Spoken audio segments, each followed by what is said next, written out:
Blitz specialist who does well in these formats. Yeah, he's won so many Title Tuesdays. Is your generation, David? Exactly, the 1990s, and he was in the candidates as well. He's a very, very strong player. You probably played him back in 2002, or at least in World Youth Championships. Yeah, I think he beat me in 1999, Hendrik, in year you were born. That's how old we are. And wow, what's Magnus doing? He's played G5 on move 1. Wow.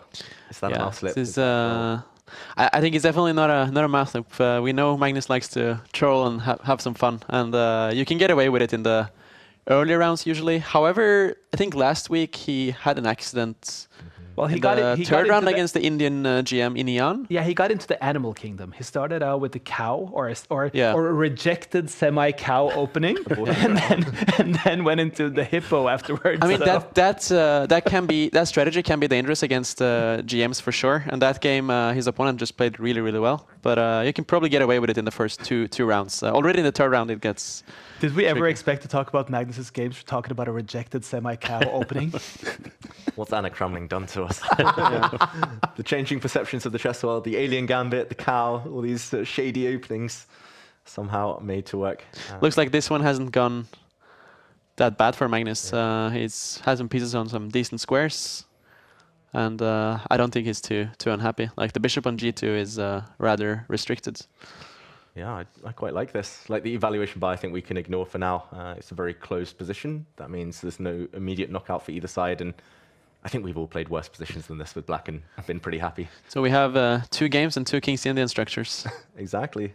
King's Indian for black is normally these 3 pawns, white with the kind of central pawns in return, and white breaking through on this flank. But the dark squared bishop's off the board. That tends to help black long term. Yeah, Magnus gotta play the kid after his recent He loves some wordplay, recent so, life yeah. news. Exactly. He had a baby, so now he's playing the King's Indian defense kid. And, White should try to move the f pawn here to open up the f file. I think it makes a lot of sense. There's a double on the f file. He plays rook c1, bishop d7. I still think he should play maybe f3 or f4. He does give black some squares, but also he can try to create something on the f file, because otherwise it looks like it's not so easy for white to find a plan. yeah, maybe he's just going to double rooks and kind of keep the king side closed, just play on the other side of the board. Wow, another young opponent for Yeah, him. he's 15. Svatoslav Lisenkov. He's an FM, as we can see on the screen here, and also got his FM title this year, 2025. 2,800 already on chess.com. That is not an easy rating to achieve. And okay, Magnus pushing his pawns. The white rooks have come to the c file. Magnus closes the door. So there's no entry points for the white rooks. All the entry points are covered. Or maybe you can put the rook on the c6. Oh. Probably it's too much, but it's difficult for Magnus to find a plan here. It's one of those locked positions where it's kind of white can move back and forth, but it's difficult for black to create some tricky decisions. Eventually, the rook might have to come the whole way around and try to get back into the game. But Lisenkov has played really well in Yep. this game, I have to say, and now he can try to play rook c7. White has no weaknesses, so it's going to be very interesting to see how Magnus tricks his opponent here. And Lisenkov is playing fairly fast as well, which I guess you have to do when you're playing Magnus.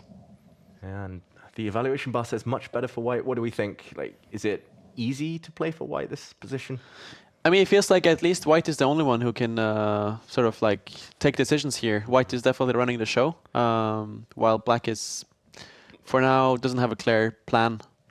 But is there an active plan at all for Magnus? I guess in some of these positions you try and play f5, but in this position I don't think it's... Yeah, I easy mean, if for you get the rook to f8, maybe Yeah. in some scenarios you can try to play f5, but for now it doesn't seem too realistic. So I think Magnus is going to try to play it practical here.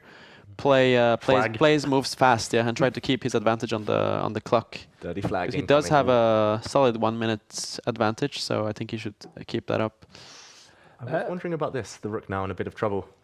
Just wanted to add into you here, David. You've been missing British players or English players specific. You got Simon Williams playing this week, and he's now on the 11th table. He's got a good position, 1 point already against Liam Putnam. Wow, bring it on. Simon is playing another very young, talented player, but showing that experience does count. Nice to see. And Okay, the black queen coming out. I think white should not have allowed this b4 move. Should probably have put the pawn on h3. Now Magnus can try to maybe activate his bishop to b5. Yep. Still a very solid position for white. Yeah, it feels like the clock is going to be a huge factor in this game. Magnus is playing very, very quick moves very confidently. And yeah, at some point his rook will go back, his knight will come out, and he'll start rearranging the pieces. But for now, Lisenkov lacking a plan.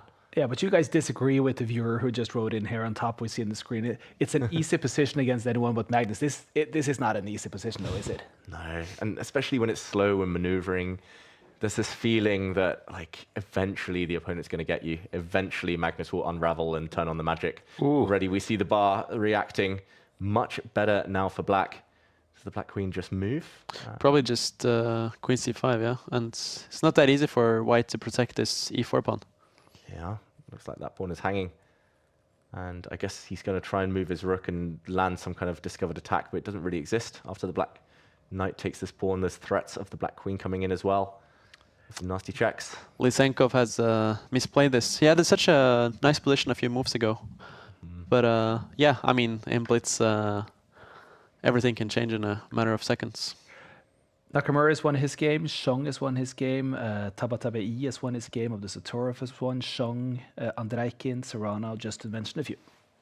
Oh, this is danger now for the white king. Black queen is nicely poised. Magnus actually gives up a knight. And here the compensation is all about the activity of the black pieces. There's danger on this diagonal. The white knight is hit. It's all falling apart. This knight's actually trapped. No way to defend it. Yeah, this knight on e4 does an amazing job at taking so many important squares, and now bishop takes e2, as David pointed out, is a huge threat. If you move the queen to protect it, then the knight on e3 is defenseless. Yeah, like Magnus is going to take this one. white queen coming up, but the black queen swoops in and everything's covered. No checks. Black rook covers any checks from the white knight. Magnus leans back. He's over 2 minutes ahead on the clock. This will not be a dirty flag. He turned it around just in time. But it wasn't an easy game. Already showing that round two, things do start to get a bit more difficult, leveling up every single round. The white king moves out the way. Magnus raises his eyebrows. Is he going to just take this knight off the board? That looks like the most natural move. And ooh, there's another pawn hanging. Everything falling apart now for white. Yeah, he can take the pawn. It looks like the simplest, and just move the knight back. Ooh, does Magnus have a sneaky idea in mind? King takes knight. He's going to give up his queen. Oh, Queen wow. sacrifice to deliver a checkmate. Rook takes bishop at the end of that variation. Nice. Oh, he won't be able to show it Magnus Carlsen. Instead, the opponent gives up a knight. But it's just one or two checks here. Even if this were a perpetual check, Magnus would be able to dirty flag. But the black king is going to run and hide behind its queen. This is going to be game over. Lisenkov fought really well. But there we go. The clock goes fully red any second now.